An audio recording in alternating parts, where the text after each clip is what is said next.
ঠাকুরগাঁওয়ে দেখা দিয়েছে ঠান্ডাজনিত রোগের প্রকোপ। জ্বর, সর্দি, নিউমোনিয়া সহ বিভিন্ন রোগে বেশি আক্রান্ত হচ্ছে শিশুরা। রোগী বাড়ায়, তিল ধারণের ঠাঁই নেই জেলার 250 শয্যার জেনারেল হাসপাতালে। তবে বিনামূল্যের ওষুধ ও স্যালাইন আর শয্যা না পাওয়ায় ভোগান্তিতে পড়েছেন অভিভাবকরা। আর ঋতু পরিবর্তনের সময় সাধারণ ফ্লু ভাইরাসে আতঙ্কিত না হওয়ার পরামর্শ দিয়েছেন চিকিৎসকরা। ঠাকুরগাঁওর প্রতিনিধি সোহেল পারভেজের পাঠানো তথ্যচিত্রে আরও জানাচ্ছেন সুলাইমান কবির। ঠাকুরগাঁও 250 শয্যা জেনারেল হাসপাতালের শিশু ওয়ার্ডের চিত্র এটি। বেড বা মেঝে কোথাও নেই তিল ধারণের ঠাঁই। শীতের শুরুতেই ডায়রিয়া, নিউমোনিয়া সহ নানা ফ্লু জাতীয় রোগে আক্রান্ত হয়ে চিকিৎসা নিচ্ছে এসব শিশু।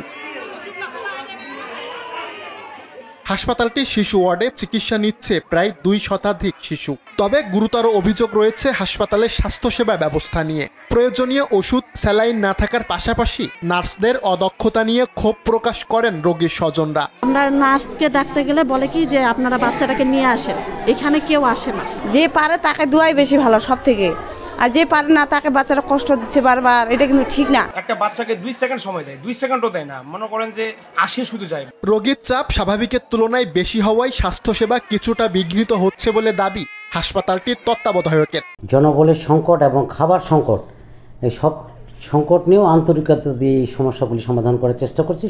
সরকারও তৎপর আছেন। আসলে এখানে যদি আসন সংখ্যা বৃদ্ধি হয় এবং বরাদ্দ বাড়ে, জনবল আরও বেড়ে যায়, হয়তো সেবাটা আরও ভালো করে দিতে পারবো। তবে ঋতু পরিবর্তনের সময় ফ্লু জাতীয় রোগে আতঙ্কিত না হয়ে শিশুদের বাড়তি যত্ন নেওয়ার পরামর্শ এই চিকিৎসকের। এই সময়টাকে আমাদের বাচ্চাদেরকে, সোনামণিদেরকে আমাদের যত্নের পরিমাণটা একটু বাড়াইতে হবে। বিশেষ করে খেয়াল রাখতে হবে যে বাচ্চা যেন ঠান্ডা না লাগে। আবার এই জিনিসটাও খেয়াল রাখতে হবে যে বাচ্চা ঠান্ডা প্রতিহত করতে গিয়ে আমরা যেন বেশি কাপড় না পরাই ফেলি। গত 24 ঘন্টায় 186 জন শিশু ঠাকুরগাঁও জেনারেল হাসপাতালে চিকিৎসা নিয়েছে। সুলাইমান কবির, RTV।